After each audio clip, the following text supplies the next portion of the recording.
Good morning, Crossgates.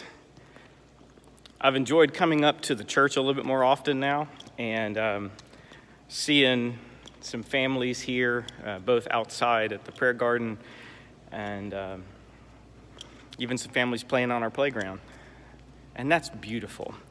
This morning, as I was studying for the sermon and reading up, I heard some voices come down the hallway, and it was the Pittmans.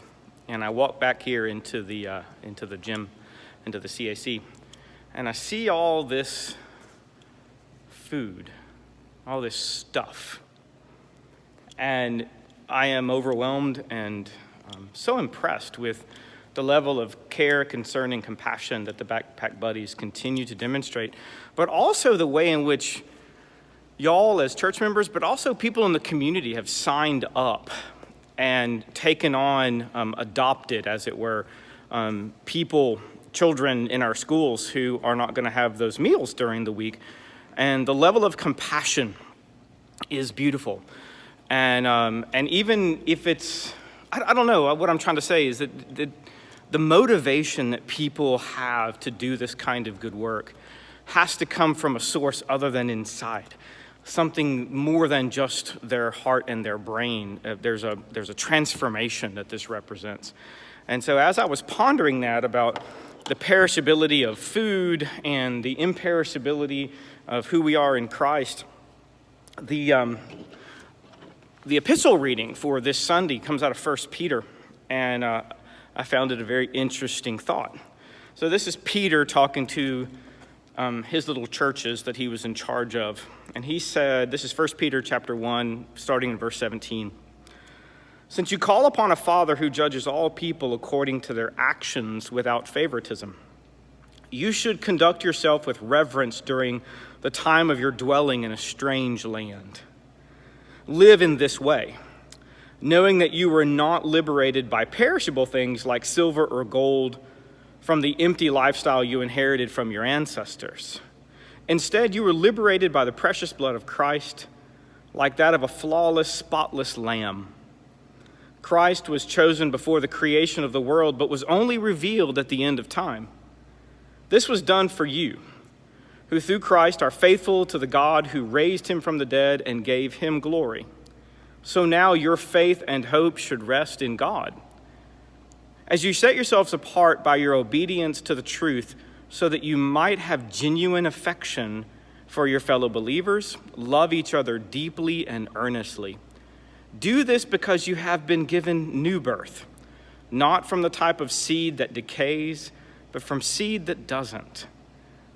This seed is God's life-giving and enduring word. In Christ, we are transformed, we are remade, we are renewed. In Christ, we are replanted. That which was corruptible has been replaced by the incorruptible, faithful seed of Jesus Christ and what he accomplished. And what Peter is saying here is don't live your life for perishable things. Live your life for an imperishable faith, an imperishable trust in God. So why are we feeding people here with perishable food? Well, Peter answers that question. When you have been transformed and remade and renewed, and when our life is now in Christ, buried in him, when the precious blood of Christ, like that of a flawless lamb, saves us, God does the work. God is the one renewing and rebuilding and feeding and nurturing. And when God does that work, it erupts in us like a seed erupting out of the ground. And we begin to produce fruit. And that fruit is motivated out of love and obedience and genuine affection for one another, deeply and earnestly. So it's out of our love of God and our transformation in him and our love for each other and our love for neighbor that we still continue to get together and make sure that the least of these among us, the children in our community, continue to have nourishment and food. But we're doing this because of God's nourishment of our souls. And so, Crossgates, keep this in mind, that your financial investment, your giving, your labor, your kind and generous words, your prayers are not done for your own reward.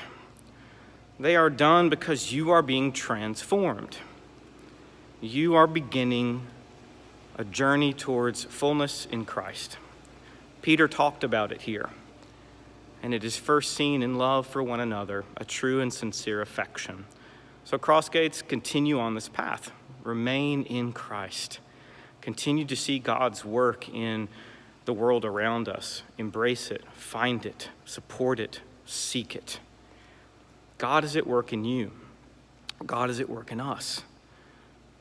This is what we mean when we say, I see Christ in you.